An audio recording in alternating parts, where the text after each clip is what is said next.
Mummy मुझे आलू के पराठे बहुत अच्छे लगते हैं। ये लो बेटा, खाओ।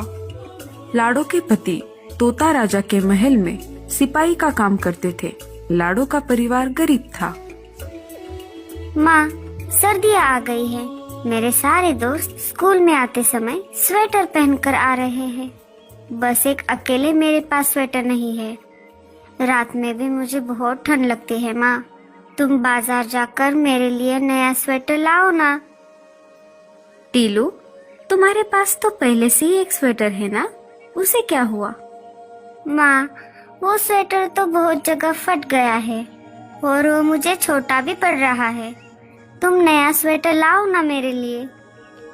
टीलू, कुछ दिन रुक जाओ बेटा।